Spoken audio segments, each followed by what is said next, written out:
DD Tamil நேயர்கள் அனைவருக்கும் வணக்கம். இறையருளும் குருவருளின் துணையோடு நாம் தொடர்ந்து திருமந்திரத்தை சிந்தித்து கொண்டிருக்கிறோம். 3ஆம் தந்திரம் எண்வகை யோகம் என்கிற பிரிவில் தியானம் என்ற அதிகாரத்தில் இருக்கிற பாடல்களை சிந்தித்து கொண்டிருக்கிறோம். இறையருள் குருவருள் இன்றைக்கு தியானத்தில் ஒரு 4-5 பாடலை சிந்திக்கிற வாய்ப்பை நல்கியிருக்கிறது. சில பாடல்கள் என்னை தொட்டன, என்னை ஈர்த்தன, என் குரு எனக்கு அறிமுகப்படுத்தியது. அதனாலே சில பாடல்களை இந்த தியானம் என்ற தலைப்பில் சிந்தித்து கொண்டிருக்கிறோம். இன்று நாம் சிந்திக்கிற பாட்டு 603வது பாட்டு, தியானம் என்ற அதிகாரத்தில் வருது. 603 நல்ல பாட்டு, அருமையான பாட்டு, இறைவன் இருக்கிற இடத்தை தெளிவாக சொல்லுகிற பாட்டு. ஆனால் ஒரு குருபிரான் இல்லாமல் அந்த இடத்தை புரிந்து கொள்ள முடியாது. பாட்டு எண்ணாயிரத்தாண்டு யோகம் இருப்பினும். இந்த திருமூலர் போன்ற ஞானிகள், திருவள்ளுவர் போன்ற பெரியவர்கள் சில வேடிக்கை கலாட்டா பண்ணுவாங்க. மருந்துன்னு ஒரு அதிகாரம் போடுறார் திருவள்ளுவர். மருந்துன்னு சொன்னால் என்ன பண்ணணும்? மருந்துலாம் சொல்லணும்ல. தலைவலிக்கு இந்த மருந்து, வயிற்று வலிக்கு இந்த மருந்து, இல்லை இந்த மருந்து இப்படி செய்யுங்க, எதாவது சொல்லணும்ல. மருந்துன்னு அதிகாரம் போட்டுட்டு மருந்தன வேண்டாவம் யாக்கைக்கு, அருந்தியது அற்றது போட்டுவிடு. மருந்துன்னு போட்டுட்டு மருந்தே வேண்டாம் உடம்புக்கு, நீ சாப்பிட்டது செரிச்சிட்டுனா செரித்த பிற்பாடு புதுசாக சாப்பாடு, செரிக்காமல் சாப்பிடாத, வயிற்று அப்படியே போடு. மருந்தென வேண்டாவம் யாக்கைக்கு உடம்புக்கு, அருந்தியது அற்றது போற்றியுன்னு. நீ சாப்பிட்டது முழுமையாக ஜீரணமான பிற்பாடு, வயிறு நல்லா காலியான பிற்பாடு, பசித்த பிற்பாடு சாப்பிடு. பசித்து புசி, ரொம்ப ஷார்ட் அண்ட் ஸ்வீட். பசித்து புசி. இப்போ அவர் மருந்துன்னு போட்டு மருந்தே வேண்டான்ட்டார்ல. இப்போ இவர் என்ன சொன்ன, யோகத்தை பற்றி தான் பேசிகிட்டு இருக்கோம். எண்வகை யோகம், தியானம். எடுத்தோடனே பாட்டு எப்படி தொடங்குது? எண்ணாயிரத்தாண்டு யோகம் இருப்பினும். 1 வருஷம் 2 வருஷம், எண்ணாயிரத்தாண்டு யோகம் இருப்பினும் கண்ணார் அமுதினை கண்டு அறிவார் இல்லை. கண்ணார் அமுத கடலே போற்றி என்று சொன்னேன். நம்ம போற்றி திருவாசகம். கண்ணார் அமுதனை கண்டு அறிவார் இல்லை. இறைவன் எங்கே இருக்கிறான்னு சொல்கிறார். கண்ணார் அமுதனை கண்டு அறிவார் இல்லை. உள் நாடி உள்ளே ஒளிபெற நோக்கினான். சரி, அப்படி எப்படி தெரிஞ்சுக்கிறது சார்? நாங்கள் கண்ணார் அமுதுன்ட்டிங்க. ஆறாமுது வைஷ்ணவத்தில் பல பேருக்கு ஆறாமுதன், ஆறாமுது. திருவள்ளுவர் சொல்கிறார், ஆறாயிற்கை அவா நீப்பின் அந்நிலையே பேராயிற்கை தரும். ஆறாயிற்கை பேராயிற்கை என்றும் நிறைவடையாத ஆசை. அதை புரிஞ்சுக்கிட்டு அந்த நிமிஷமே ஆசையை விட்டுட்டீங்கன்னா பேராயிற்கை என்றும் நிறைவடையாத பேரானந்தத்தில் நீங்கள் இருக்கலாம். திருவள்ளுவர் எங்கே சொல்கிறார்? அவா அறுத்தல் அதிகாரம், கடைசி 10வது குறள். இங்கே அப்போ இறைவன் யாரா? ஆறாவது, என்றும் நிறைவடையாத அமிர்தம் போல இருக்கக்கூடியவன் இறைவன், ஆறாமுதன். அதேமாதிரி கண்ணார் அமுது. அதை எப்படி தெரிஞ்சுக்கலாம்? நீங்கள் தான் முயற்சி. உள்நாடி உள்ளே ஒளி பெற நோக்கினால். உள்ளே போய் நீங்களே முன்னாடி பாட்டு சொல்லியிருக்கலாம். உற்று உற்று பார்க்க ஒளிவிடும் மந்திரம், பற்றுக்கு பற்றாய் பரமன் இருக்குமிடம் சிற்றம்பலம் என்று நான் சேர்ந்து கொண்டேனே. திருமந்திர பாட்டு முதல் வரியை விட்டுட்டேன். நெற்றிக்கு நேரே புருவத்து இடைவெளி, உற்று உற்று பார்க்க ஒளிவிடும் மந்திரம், பற்றுக்கு பற்றாய் பரமன் இருக்கும் இடம், சிற்றம்பலம் என்று நான் சேர்ந்து கொண்டேனே. அங்கங்கே விடை சொல்லிகிட்டே போகிறார். நம்ம இணைக்கணும் சார். இங்கே 500வது பாட்டுலேருந்து அங்கே 2000வது பாட்டுக்கு போகணும். இங்கே வினா அங்கே விடை இருக்கும். திருக்குறளே அப்படி தான் இருக்குது. பல இடங்களில் அவரே கேள்வி கேட்பார், அவரே பதில் சொல்லிடுவார். நாம் தான் பொறுமையாக பார்க்கணும். பொறுமை ரொம்ப முக்கியம். பொறுமையோடு கேட்டு பாருங்கள், அவன் பொக்கிஷத்தை மூடுவதில்லை. அருமையான பாட்டு இல்லையா? ரொம்ப அருமையான பாட்டு. அதனால் எல்லா சமயமும் ஒரே விஷயத்தை தான் சொல்லுகிறது. அதனால் அவர் என்ன சொல், உள்நாடி உள்ளே ஒளிபெற நோக்கினால் கண்ணாடி போல கலந்து நின்றானே, கண்ணில் ஜோதியாக இருந்து விளங்குபவனே கண்டறிவார்கள் யாரும் இல்லை. அதுக்கு என்ன செய்யலாம்? உள்நாடியாகிய சுழிமுனை நாடிக்கும் ஒளிரும் ஜோதியை உற்று உற்று நோக்கினால் ஒளி தருகிற ஆனந்தத்தை அடையலாம். அப்போ ஒரு நாடி உங்களுக்குள்ளே இருக்குது, அது சுழிமுனை நாடி. அது இருக்கிற இடமும் இந்த புருவ மையத்தில் போய் அதுதான் அங்கே எல்லா நாடிகளும் முதுகுத்தண்டில் அங்கே வந்து சேருது.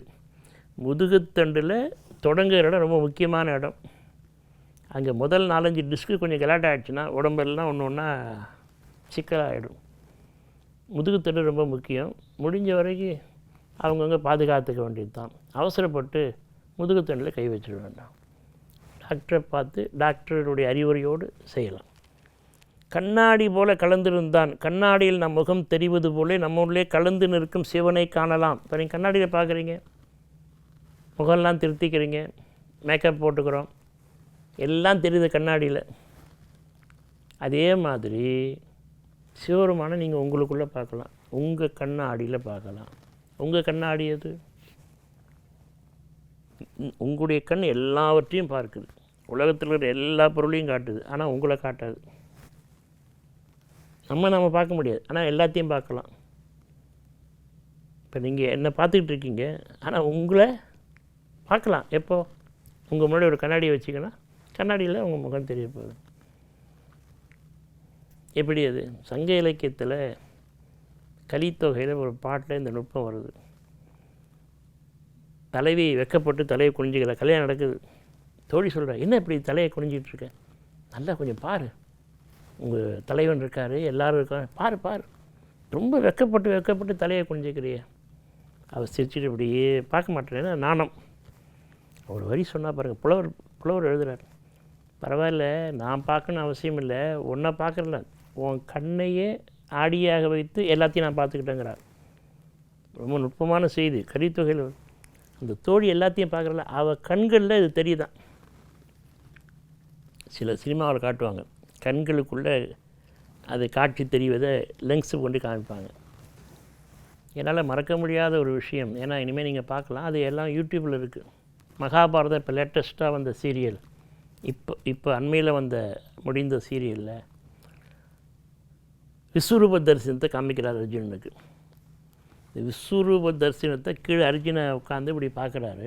எப்படி அந்த கேமரா கொண்டு போகுதுன்னா, நேராக அர்ஜுனுடைய கண்ணுக்குள்ளே போய் இந்த கண்ணுடைய கருவியில் போய் கேமரா நிற்கிது.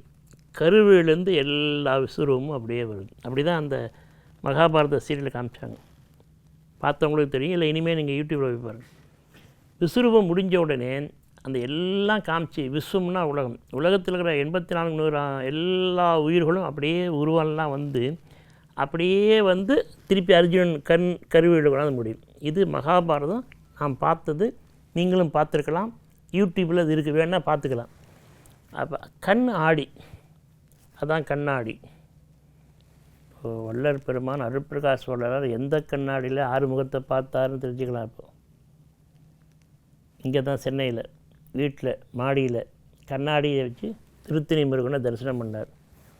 அதனால் கண்ணாடி போல் கலந்து நின்றானே, அவனை எப்படி சார் தெரிஞ்சுக்கலாம்? அதுக்கு ஒரு உபாயம் சொல்கிறார் நாவுக்கரசர் அப்பர். அவனை எப்படி பிடிக்கலாம்? அவன் எல்லாத்துலேயும் இருக்கிறான். விறகுல தீயாக இருக்கான், பாலுக்குள்ளே நெய்யாக இருக்கான். எப்படி கண்டுபிடிக்கிறது அவனை? பூவுக்குள்ளே வாசமாக இருக்கிறான். விறகில் தீயினன், பாலுள் படு நெய் போல் மறைய நின்றுளான், மாமணி சோதியான். அவனை எப்படி கண்டுபிடிக்கிறது?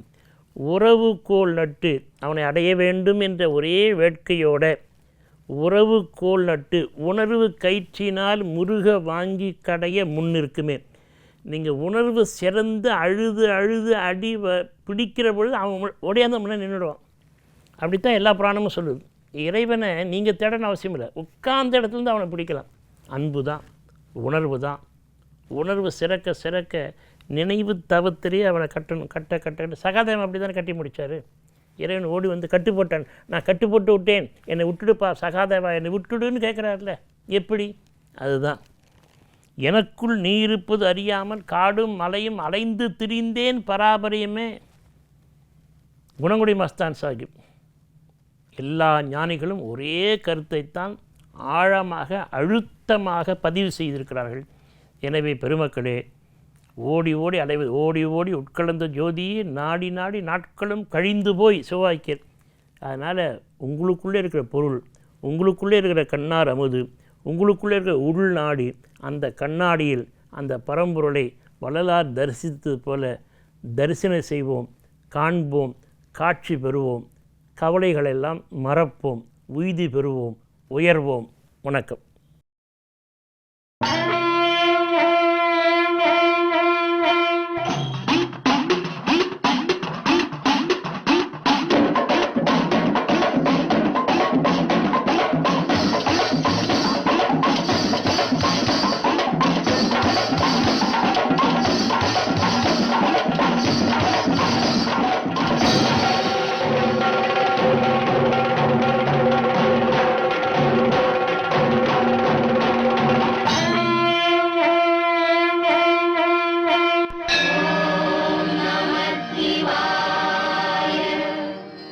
Whoa.